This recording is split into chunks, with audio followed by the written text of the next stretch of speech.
اصل میں آج ابتدا کر رہا ہوں کچھ اشعار سے. وہ اصل کتاب تو میرے پاس نہیں ہے. سن 1928 میں لاہور سے کتاب چھپی تھی، ذکر مسلوب، منشی کیدار ناتھ منت کی. اس کے دو پوری مسدس تھی، کوئی اس کے 50 صفحات تھے. اس کے دو بند جو ہیں اس کتاب میں، اسلام کے علاوہ مذاہب کی ترویج میں اردو کا حصہ، محمد عزیر صاحب یہ نیو دہلی سے کتاب چھپی ہے. اس میں وہ دو بند ہیں، اور چونکہ وہ آج ہی کی مناسبت سے ہیں تو پہلے تو میں وہ پیش کرتا ہوں.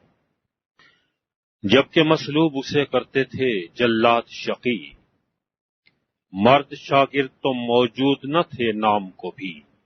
عورتیں آئی تھیں کچھ ہمت مردانہ جو تھی، نالا کرتی تھیں اور اشکوں سے بہاتی تھی ندی. قبروں کے سوتے ہوئے چونک پڑے جاگ اٹھے، شور محشر تھا بپا شہر کے رخ بھاگ اٹھے. کر لیا کام جڑائی کا جو حدادوں نے، باقی شدت نہ کوئی رہنے دی شدادوں نے. کر لی بیداد جو کر سکتے تھے بیدادوں نے، پھر سلیب اس کی کھڑی گاڑ دی جلادوں نے. آؤ اب دیکھ لو تصویر مجسم غم کی، سانپ نے کاٹ لی ایڑی پسرے آدم کی. سلیبی کلمات کے بارے میں جو ہمارے ہاں غلط مفہوم ہے وہ یہ ہے کہ شاید مسیح نے صرف اتنا ہی کچھ کہا تھا اور اس کے علاوہ کچھ نہیں کہا تھا. ظاہر ہے کہ اور بھی بہت کچھ کہا ہوگا، لیکن یہ 7 کلمات روایت اس لیے کیے گئے کہ مصنف کے نزدیک ان کا کوئی نہ کوئی مفہوم ضرور تھا، کوئی نہ کوئی اہمیت تھی، تبھی یہ الفاظ بیان کیے. اور یہ الفاظ چاروں اناجیل میں پھیلے ہوئے ہیں، اور ترتیب ان کی بڑی عجیب و غریب ہے. میں ابھی لکھ رہا تھا کہ پہلا کلمہ جو ہے وہ لوقا کی انجیل میں ہے کہ اے باپ ان کو معاف کر کیونکہ یہ جانتے نہیں کہ کیا کرتے ہیں.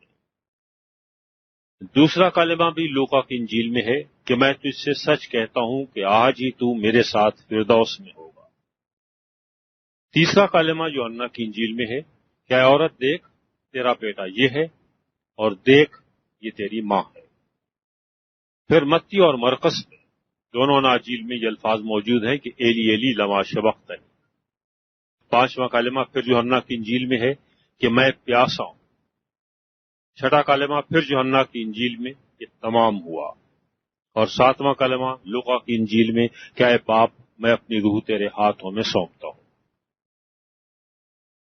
یعنی اگر ہم اناجیل کو جو ہم نے ترتیب رکھی ہوئی ہے کہ متی مرقس لوقا یوحنا، پہلی انجیل دوسری انجیل تیسری انجیل چوتھی انجیل، تو پہلا تیسری انجیل کا حوالہ، پھر تیسری انجیل، پھر چوتھی انجیل، پھر دوسری اور تیسری اکٹھے، پھر چوتھی انجیل، پھر چوتھی انجیل، پھر تیسری انجیل. یعنی 3 3 4، پھر 2 3، پھر 4 4 3. یعنی عجیب ترتیب ہے کہ پہلے 3 3 4 اور آخر میں 4 4 3 اور بیچ میں 2 اور 3. تو میں اس ترتیب سے اس کو یاد کر لیتا ہوں. یہ الفاظ کوئی ایسے اہم دکھائی نہیں دیتے. حقیقتاً یہ کوئی بھی شخص یہ الفاظ ادا کر سکتا تھا. ہر شخص یہ کہہ سکتا ہے کہ بھائی ان کو معاف کر دیں مولا، کہ بھائی یہ آپ کا بیٹا ہے، آپ اس کی والدہ ہیں، کہ میرے خدا تو نے مجھے کیوں چھوڑ دیا، مجھے پیاس لگی ہے، تمام کام ختم ہو گیا اور میں اپنی جان، اپنی روح، اپنا دم، اپنے سانس خدا کے حوالے کر رہا ہوں. کون سی ایسی بات ہے؟ اناجیل کے مصنفین نے یہ باتیں کیوں نقل کی اور ان کا آج ہمارے یہاں کیا مفہوم ہے؟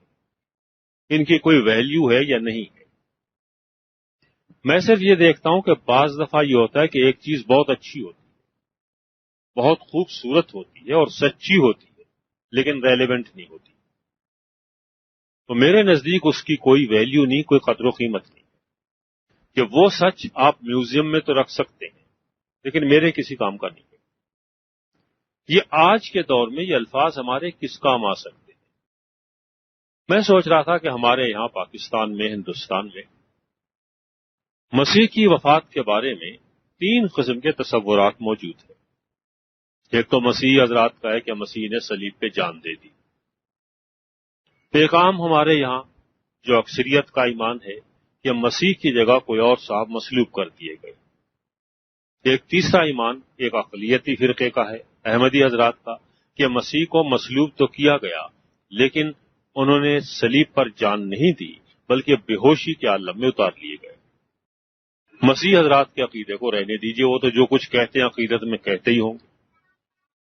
تو ہم باقی جو دو عقیدے ہیں جب ان کو ان کلمات کی روشنی میں دیکھتے ہیں تو یہ کلمات ان پہ کیا روشنی ڈالتے ہیں؟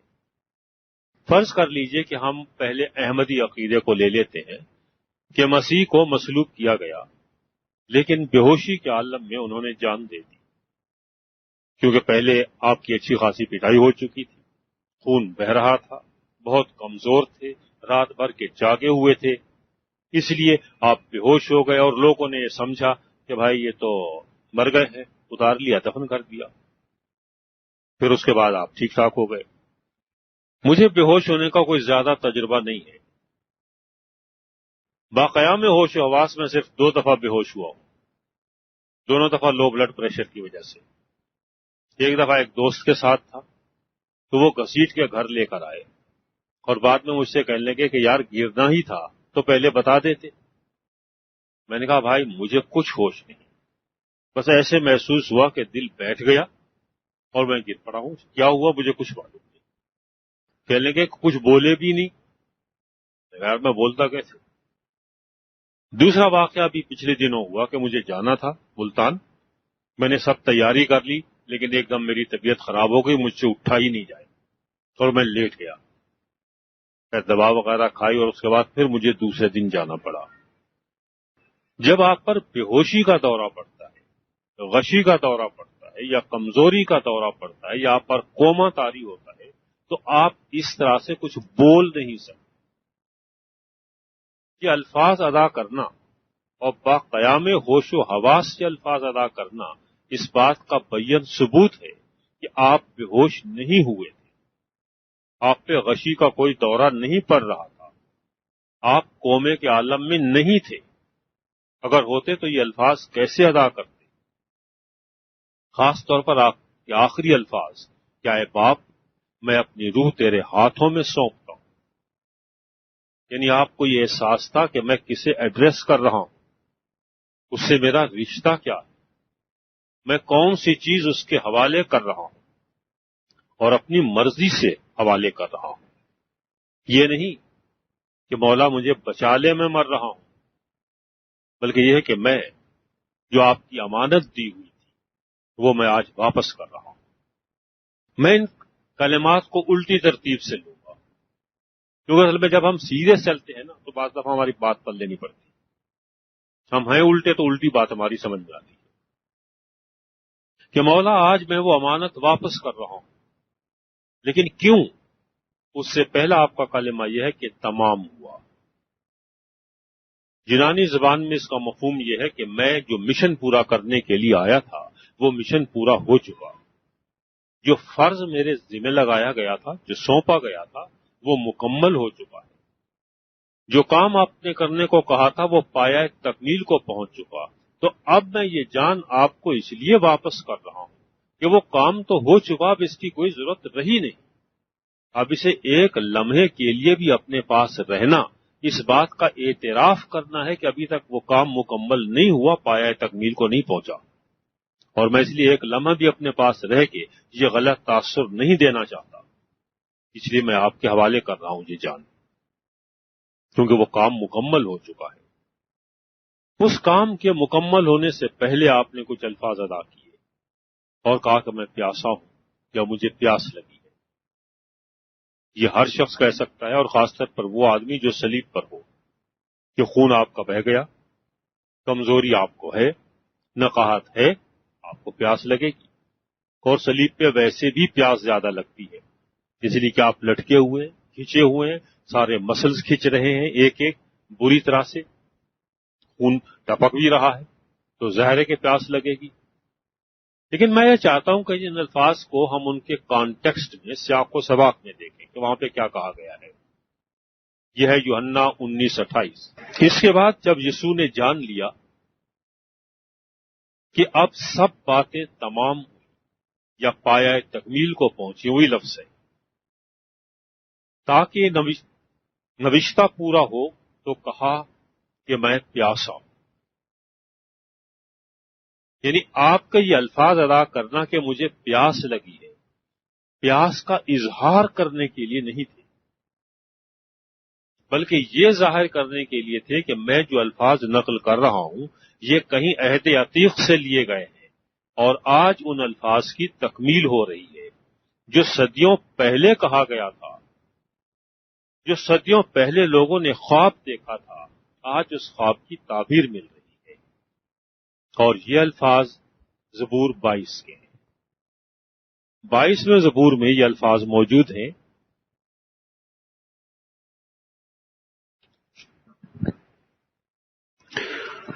اور وہاں پر یہ الفاظ ہیں کہ میں پانی کی طرح بہہ گیا، میری سب ہڈیاں اکھڑ گئی، میرا دل موم کی مانند ہو گیا، میرے سینے میں پگھل گیا، میری قوت ٹھیکرے کی مانند خشک ہو گئی، اور میری زبان میرے تالو سے چپک گئی، اور تو نے مجھے موت کی خاک میں ملا دیا۔ یہاں یہ پیاس کا تذکرہ ہے کہ میری زبان میرے تالو سے چپک گئی۔ آپ یہ کہہ رہے تھے کہ آج اس زبور کی تکمیل ہو رہی، تب آپ نے یہ کہا کہ مجھے پیاس لگی ہے۔ لیکن جب آپ کے سامنے وہ سرکہ پیش کیا گیا تو آپ نے وہ قبول کرنے سے انکار کر دیا، کیونکہ لوگوں نے ان الفاظ کے روحانی مقاصد سمجھے ہی نہیں تھے۔ وہ صرف لفظی طور پر یہ سمجھے کہ انہیں پیاس لگی یا پانی پینا چاہتے ہیں، چلو ثواب کا کام ہے، آخری مرتے دم پانی پلا ہی دو۔ اب جب ہم یہ دیکھتے ہیں کہ صاحب یہ زبور کے الفاظ ہیں، تو اس سے پہلے جو الفاظ آپ نے ادا کیے کہ ایلی ایلی لما شبختانی، اے میرے خدا تو نے مجھے کیوں چھوڑ دیا، اب ہم ان الفاظ کو بھی اسی زبور میں ڈھونڈتے ہیں۔ تو اسی 22ویں زبور کے پہلی آیت یہ ہے کہ اے میرے خدا تو نے مجھے کیوں چھوڑ دیا، ایلی ایلی لما شبختانی۔ کیا آپ ان الفاظ کی تکمیل کر رہے ہیں؟ یہ شکوہ نہیں ہے، شکایت نہیں ہے کہ مجھے مروا دیا، میں بھروسہ کرتا رہا آج تک، اب میں لٹکا ہوا ہوں تو آ ہی نہیں رہے۔ نہیں، بلکہ یوں سمجھ لیجئے کہ جیسے ہر مومن شخص کا اگر کتاب مقدس کی تلاوت کرتے ہوئے یا جسے وہ کتاب مقدس اپنے عقیدے کے مطابق سمجھتا ہے اس کی تلاوت کرتے ہوئے انتقال ہو جائے تو لوگ کہتے ہیں کہ بڑا صاحب ایمان تھا، آخری وقت بھی اس کتاب کی تلاوت کر رہا تھا۔ تو مسیح اس کتاب کی تلاوت کر رہے، تلاوت کرتے ہوئے آپ نے جان دی۔ اگر آپ خدا سے شکایت کر رہے ہوتے تو پھر ان کی تلاوت نہیں کرتے، پھر تو آپ کہتے کہ کیسا اولڈ ٹیسٹمنٹ بھائی، لے جاؤ، میرے کس کام کا، میں یہاں مر رہا ہوں، وہ خدا آ ہی نہیں رہا۔ لیکن آپ تلاوت کر رہے ہیں، اس لیے یہ شکایت نہیں ہے، یہ تلاوت ہے۔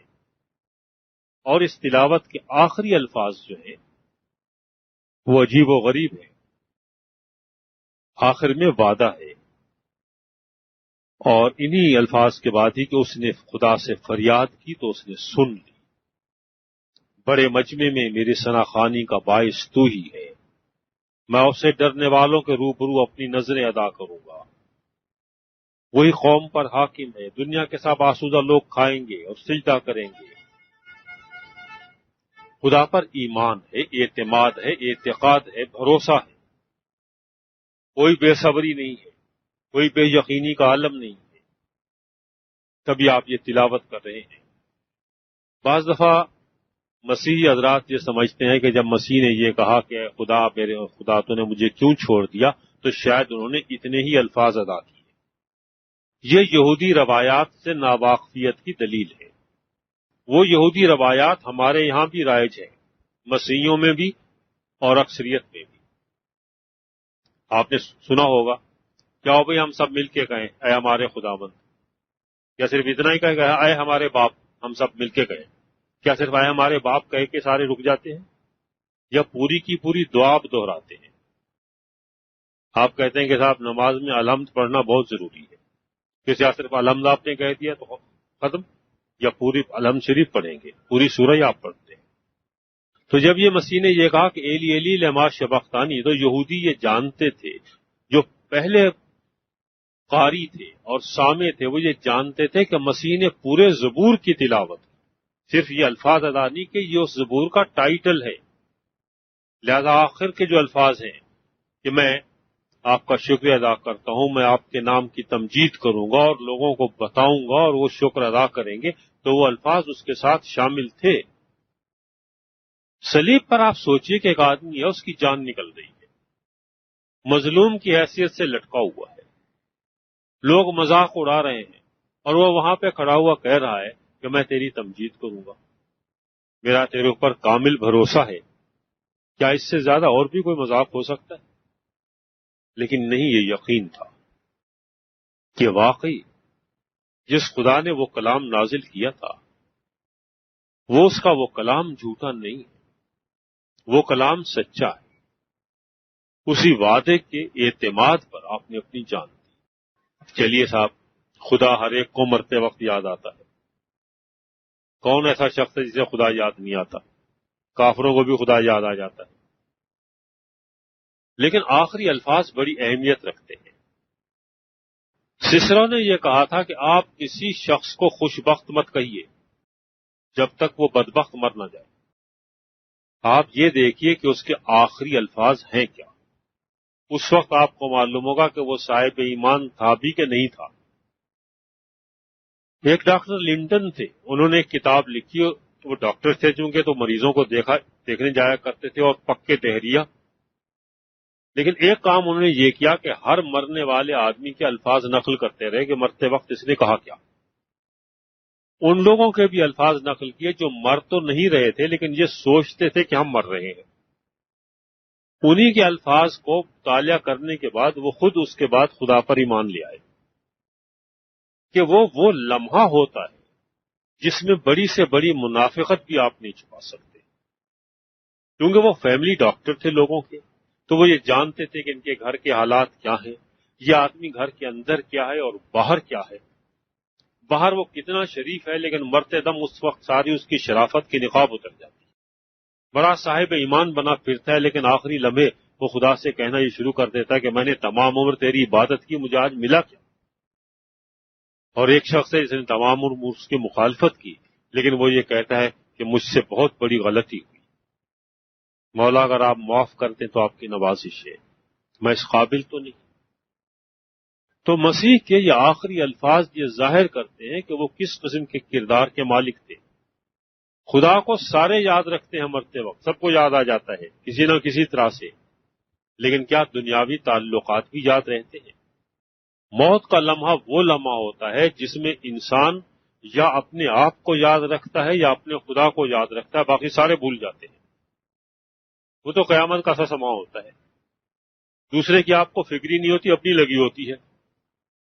اس سے پہلے الفاظ یہ ہیں جو آپ نے اپنی والدہ ماجدہ سے کہے کہ اے والدہ محترمہ، اے مادر گرامی، یہ آپ کا بیٹا ہے، اب آپ اس کے ساتھ تشریف لے جائیے، اب میں یہاں نہیں رہوں گا، یہ آپ کی دیکھ بھال کیا کرے گا۔ اور اس حواری سے کہا کہ آج سے یہ تمہاری ماں ہے، اس کے ماں کی طرح سے احترام کرنا۔ یعنی جو شخص مرتے دم اپنی ماں کا اتنا خیال رکھے کہ میرے بعد میری ماں کا کیا ہوگا، یہ جائے گی کہاں، جو انسانوں کے حقوق کا اتنا بڑا علم بردار ہو کہ مرتے وقت بھی یہ نہ بھولے کہ میری ماں کھڑی ہے اور یہ میری ماں ہے، کیونکہ آپ نے انسانوں کے ساتھ انسانوں والا سلوک کیا تھا، اس لیے آپ خدا کی ذات کے آئینہ دار ہیں۔ چلیے صاحب، یہ بھی مان لیا کہ آپ کو والدہ کا بھی احساس رہا، آپ کو خدا کا بھی احساس رہا۔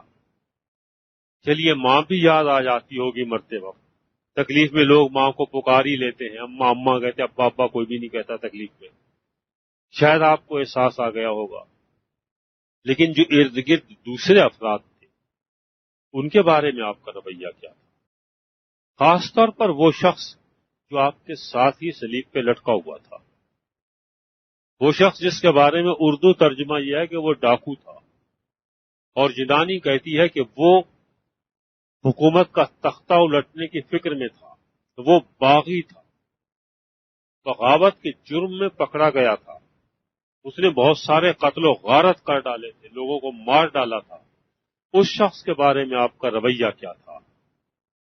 وہ شخص یہ کہتا ہے کہ بھائی جب آپ آئیں تو آپ مجھے یاد رکھیے گا، اور آپ یہ کہتے ہیں تم اس وقت کی بات کرتے ہو جب میں آؤں گا تو صدیوں بعد کی بات ہوگی، آج ہی تو میرے ساتھ فردوس میں ہوگا۔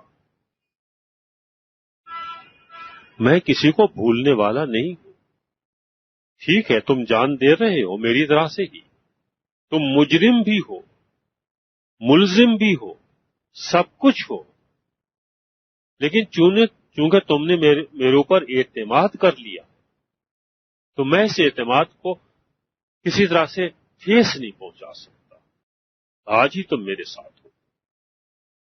جسے دنیا نے ٹھکرا دیا تھا اسے آپ نے اپنے سینے سے لگا دیا۔ کہنے والا پھر بھی کہہ سکتا ہے کہ بھائی ٹھیک ہے، جب دو آدمی ایک مصیبت میں پھنسے ہوتے ہیں تو ایک دوسرے کے ساتھی بن ہی جاتے ہیں۔ ان لوگوں کے بارے میں آپ کا کیا خیال ہے جو نیچے کھڑے ہوئے گالیاں بک رہے تھے، جو مذاق اڑا رہے تھے، جو تانے دے رہے تھے؟ بڑا بنا پھرتا تھا دنیا کو بچانے والا، آج خود لٹکا ہوا ہے، ہل نہیں سکتا، اب اترے تو ہم مانے اسے۔ ان کے بارے میں آپ نے یہ کہا کہ اے باپ ان کو معاف کر، کیونکہ یہ نہیں جانتے کہ کیا کر رہے ہیں، یہ سب کچھ لا علمی کے عالم میں کر رہے ہیں۔ آپ ان کو بھی نہیں بھولے، ان کو بھی آپ نے یاد رکھا۔ اب میں صرف ایک ہی سوال پوچھتا ہوں کہ اگر ہم یہ فرض کر لیں کہ مسیح کی جگہ کسی اور شخص کو مصلوب کر دیا گیا تھا تو دو ہی امکانات، یا تو وہ شخص شریف ہوگا یا بدماش ہوگا، اور شریف آدمی کا بھی یہ ہے کہ یا تو زبردستی دھر لیا گیا ہوگا یا اس نے کہا ہوگا کہ یار ایک معصوم آدمی کی جان جا رہی ہے، میں اپنی جان اس کے بدلے دے دیتا ہوں۔ چلیے ہم یہی فرض کر لیتے ہیں کہ مسیح کے کسی شاگرد نے، کسی حواری نے یہ کہا کہ قبلہ دیکھیے، آپ ابھی جوان ہیں، آپ کی عمر نہیں ہے مرنے کی، یہ فیصلہ تو ہو چکا ہے کہ آپ کو صلیب دی جانا ہے، آپ ایسا کیجئے، میری شکل بدل دیجئے، یا خدا سے دعا کیجئے کہ میں آپ جیسا دکھائی دینے لگوں، میں اپنی جان دے دیتا ہوں، میں بوڑھا کوسٹ بیٹھا ہوں، کس کام کا ہوں، میں آپ کی خاطر مر جاتا ہوں، آپ اپنی جان بچا لیجئے۔ اور آپ نے یہی دعا مانگی، اس کی شکل آپ جیسی بن گئی، لوگوں نے پکڑ کے گھر کے لٹکا دیا۔ لیکن اس واقعے کے 50ویں دن ہوتا یہ ہے کہ 12 میں سے 11 شاگرد ایک جگہ اکٹھے ہوتے ہیں۔ وہ کہتے ہیں کہ ہم میں سے ایک تھا جس کا نام یہودا اسکریوتی تھا، وہ تو اپنی جگہ کو پہنچ گیا جہاں اسے پہنچنا تھا، اس کا خلا پورا کرنے کے لیے ایک بار میں آدمی کا انتخاب کر لو۔ ان 11 میں سے تو کوئی بھی نہیں تھا کیونکہ وہ 11 بیٹھے ہوئے ہیں۔ 12واں ہے یہودا اسکریوتی، وہ غدار، نمک حرام، جس نے مسیح کو پکڑوایا۔ کیا آپ اس سے توقع رکھتے ہیں کہ وہ اس قسم کے کلمات ادا کرے گا؟ یہ کہے گا کہ مولا انہیں معاف کر دیجئے۔ کسی غیر آدمی کو پکڑ کے آپ بند کر دیں کہ چلو راستے میں کوئی آ رہا ہے، آپ نے کہا مسیح تھک گئے ہیں، چلو بھائی اٹھاؤ صلیب، وہ صلیب اٹھا کے وہاں تک پہنچا، لوگوں نے کہا کہ مجرمی صلیب اٹھا کے آتا ہے، یہی ہوگا، پکڑ کے لٹکا دیا۔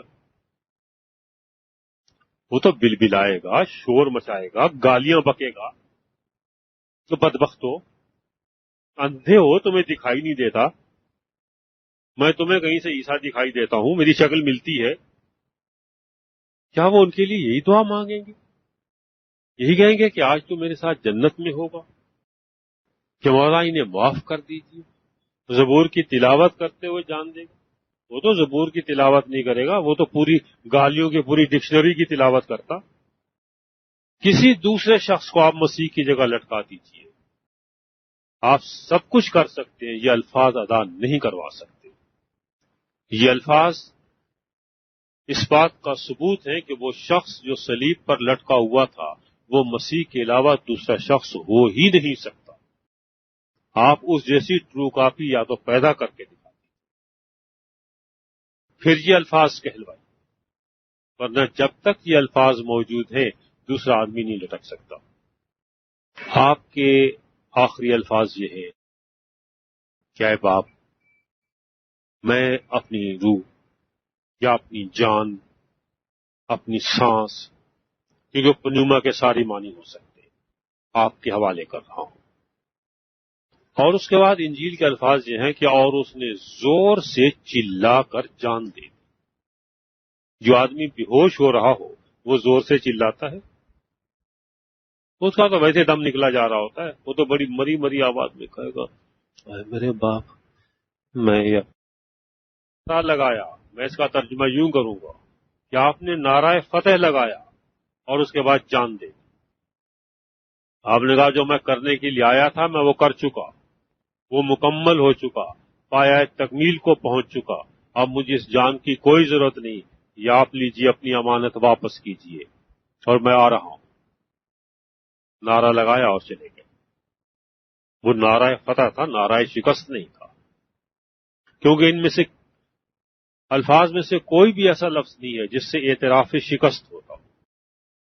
یہ وہ کردار ہے مسیح کا جو آج بھی ہم سے یہ تقاضا کرتا ہے کہ کیا اگر ہمارے دشمن ہمارے ساتھ اس قسم کا سلوک کریں تو کیا ہم مسیح کے ان الفاظ کو اسوہ حسنہ بناتے ہوئے اسی قسم کے الفاظ ادا کر سکیں گے ان لوگوں کے لیے؟ مجھے آپ کے بارے میں تو معلوم نہیں ہے، لیکن اپنے بارے میں بڑے یقین سے کہہ سکتا ہوں کہ میں یہ نہیں کر سکتا، میرے بس کا نہیں ہے۔ ہم دعوے چاہے لاکھ کر لیں، ہم یہ کام نہیں کر سکتے۔ ہمیں ذرا سی تکلیف پہنچتی ہے تو ہم اس پہ بلبلا اٹھتے ہیں۔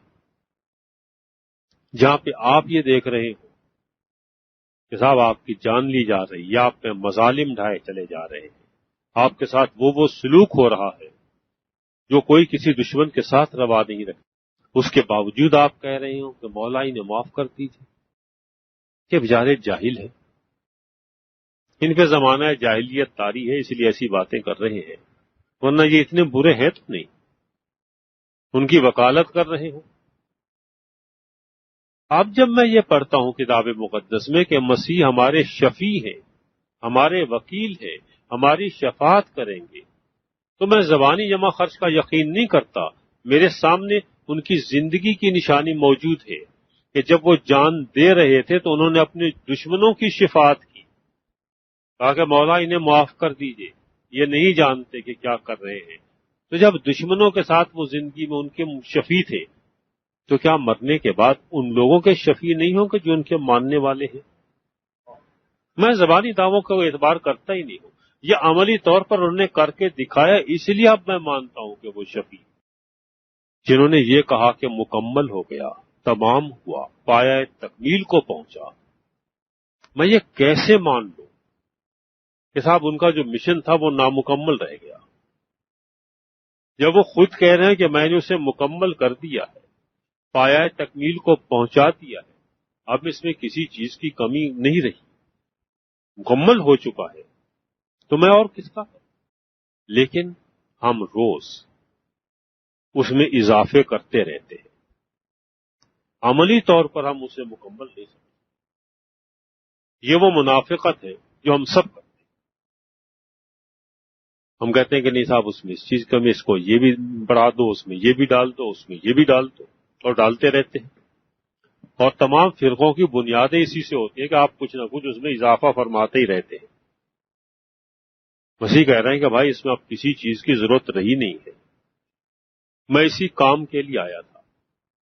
اور یہ عجیب و غریب چیز ہے، یعنی لوگ یہ کہہ رہے تھے کہ ہم اس شخص کو مار کے کامیاب ہو گئے، اور مسیح یہ کہہ رہے ہیں کہ میں جان دیکھ کے کامیاب ہوا ہوں، میں بچ جاتا تو ناکام ہوتا۔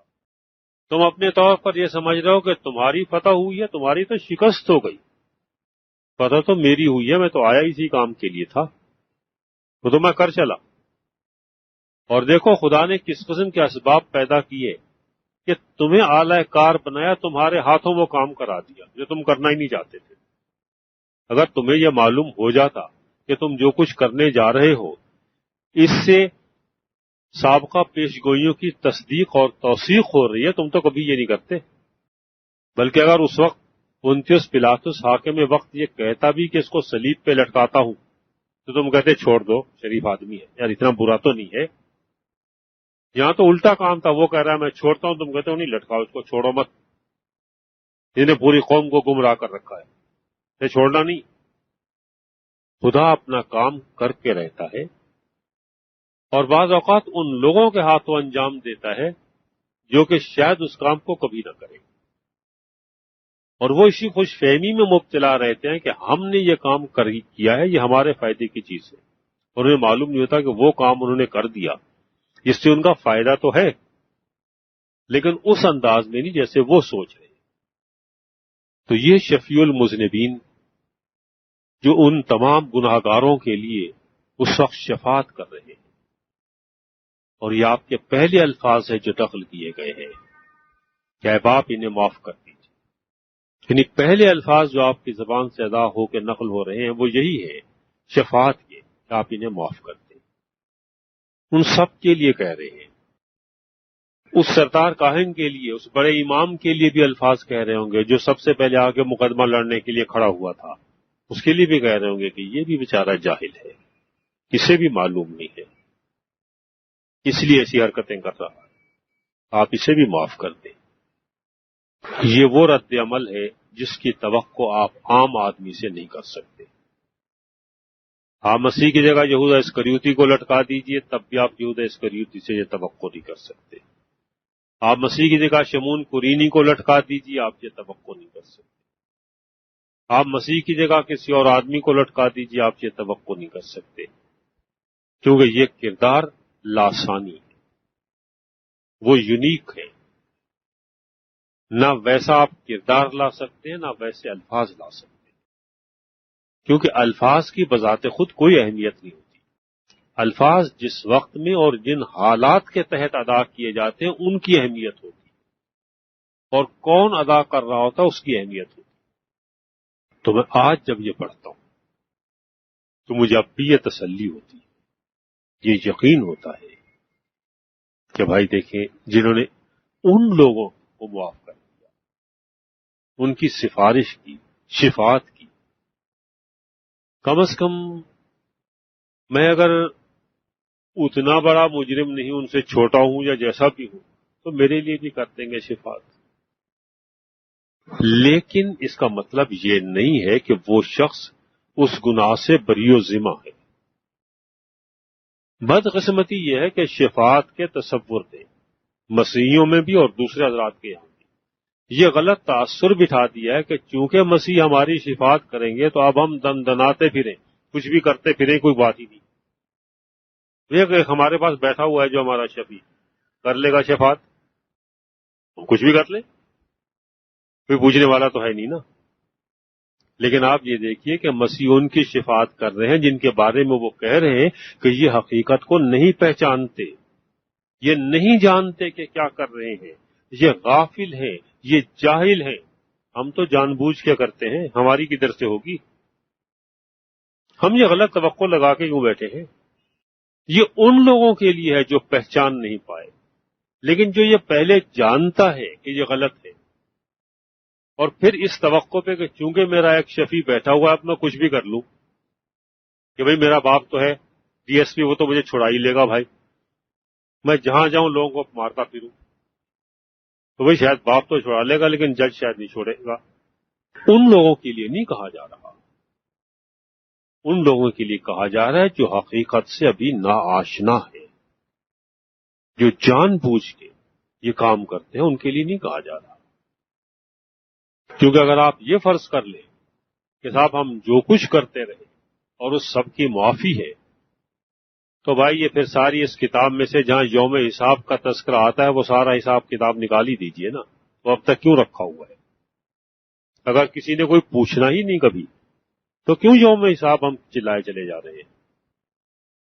یوم حساب تو ہے، اس سے تو انکار نہیں ہے، تو پوچھا تو جائے گا، لیکن ایک خاص وقت تک آپ کی کھلی چھٹی ہے۔ کہ آپ کو معاف کیا جا سکتا ہے، اس کے بعد نہیں۔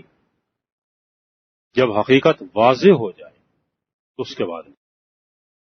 جب تک ایک بیچارے شخص کو یہ معلوم ہی نہیں ہے کہ بھئی میں جو کچھ کر رہا ہوں وہ جرم ہے یا نہیں ہے، اگرچہ ignorance of law is no excuse چھوڑے گا تو آپ کو پھر بھی کوئی نہیں، لیکن آپ کو سزا کچھ کم ملے گی۔ ایک بیچارہ آدمی ہے جس نے کبھی پڑھائی نہیں، قانون ہوتا کیا ہے کیا نہیں ہوتا، وہ ایسی غلط جگہ سے سڑک پار کرے گا تو پکڑ تو لیں گے اس کو، لیکن ہو سکتا ہے پھر بھی چھوڑ دیں۔ ایک دفعہ میں سنگاپور میں غلط جگہ سے روڈ کراس کرنے کی کوشش کر رہا تھا، کیونکہ کوئی پولیس والا نہیں تھا، دور تک کوئی دکھائی نہیں دے رہا تھا، گاڑی بھی نہیں دکھائی دے رہی تھی۔ ایک محترمہ نے آ کے مجھے پکڑ لیا، انہوں نے کہا کہ صاحب آپ فارینر ہیں؟ میں نے کہا چلیں گے، آپ یہاں سے روڈ کیوں کراس کر رہے ہیں؟ میں نے کہا بھائی سامنے جانا ہے۔ چلیں گے، آپ کو معلوم نہیں ہے یہ جرم ہے؟ آخر میں نے وکالت کی تعلیم کیوں حاصل کی تھی؟ میں نے کہا بھائی کہاں لکھا ہے؟ کچھ وہ بھی لاجواب ہو گئی۔ انہوں نے کہا صاحب ورنہ تم آپ کو پولیس کے حوالے کر دیتی، لیکن چونکہ آپ غیر ملکی ہیں تو آپ جائیے آگے سے کراس کیجیے۔ میں نے کہا وہ کہاں ہے؟ انہوں نے کہا 1 کلومیٹر آگے ہے۔ میں نے کہا جانا سامنے ہے، پھر واپس آؤں 1 کلومیٹر، میں نے کہا لیکن مجھے یقین ہے کہ اگر وہاں پر کوئی جج کراس کرنے کی کوشش کرتا اور وہ محترمہ ان کو پکڑ کے لے جاتی تو انہیں بہت اچھی خاصی سزا ملتی کہ بھئی آپ کو تو قانون کا پتہ تھا قبلہ، آپ نے یہ کیوں حرکت کی؟ سزا تو ملے گی، لیکن جو زیادہ جانتا ہے اس کو زیادہ سزا ملے گی۔ علم میں خرابی یہی ہے کہ جتنا آپ علم بڑھاتے ہیں اتنی مصیبتوں میں بھی اضافہ کرتے ہیں، سزا میں بھی اضافہ کرتے ہیں۔ تو جس بیچارے کو ابھی تک معلوم نہیں ہے، مسیح کی حقیقت کو نہیں پہچان پایا، اس کی تو پھر بھی معافی ہے، لیکن جب آپ کا دعویٰ یہ ہے کہ آپ نے پہچان لیا ہے پھر آپ یہ حرکت کریں تو پھر آپ کو کون چھوڑے گا بھائی؟ وہی بات ہے جو مسیح نے کہی تھی کہ جب کہا کہ اندھے ہو تم، تو انہوں نے کہا ہم اندھے کدھر سے، ہماری تو آنکھیں ہم تو دیکھتے ہیں۔ تو مسیح نے کہا ٹھیک ہے پھر تمہیں کوئی معاف بھی نہیں کر سکتا۔ ہاں تم یہ اعتراف کر لیتے کہ اندھے ہو تو تمہیں شاید خدا بھی چھوڑ دیتا، اب تو تم خود کہہ رہے ہو کہ ہمیں دکھائی دیتا ہے، دکھائی دے کہ آگ میں گھس رہے ہو تو گھسو، پھر تمہیں کون چھوڑے گا؟ تو میں اس لیے کہتا ہوں کہ سب سے زیادہ سزا جو ملے گی وہ مسیحیوں کو ملے گی غیر مسیحیوں کے مقابلے پہ۔ آپ خوش ہو کے نہ بیٹھے رہیں، ان کے بارے میں آپ کا فتویٰ یہ ہے کہ انہیں پتہ ہی نہیں، مسیح کو جانتے ہی نہیں، پہچانتے ہی نہیں۔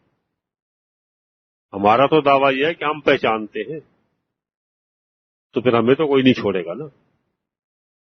تو جب کبھی ہم یہ مسیح کے الفاظ یہ پڑھتے ہیں، چاہے وہ گڈ فرائیڈے کو ہو یا کسی اور فرائیڈے کو ہو، وہ جمعۃ المبارک ہو کیونکہ سارے جمعے مبارک ہیں، چاہے جمعے کے دن مسیح مصلوب کیے گئے یا نہیں وہ ایک الگ مسئلہ ہے، لیکن آپ جب بھی یہ پڑھتے ہیں تو یہ احساس ہونا چاہیے کہ یہ الفاظ اصل میں لکھے اسی لیے گئے تھے کہ یہ بار بار نشتر کی طرح سے ہمارے ضمیر میں چپتے رہے اور ہمیں یاد دلاتے رہے کہ یہ تو صحیح ہے کہ ایک شفیع المذنبین موجود ہے، شفیع عاصیاں ہیں جو گناہگاروں کی شفاعت کرنے والے ہیں، لیکن جان بوجھ کے حرکتیں کرنے والوں کی کوئی گنجائش نہیں ہے۔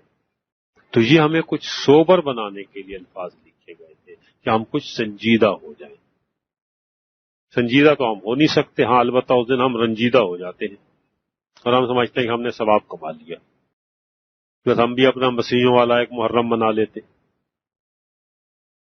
لیکن سنجیدگی کا مقام یہی ہے کہ مسیح گئے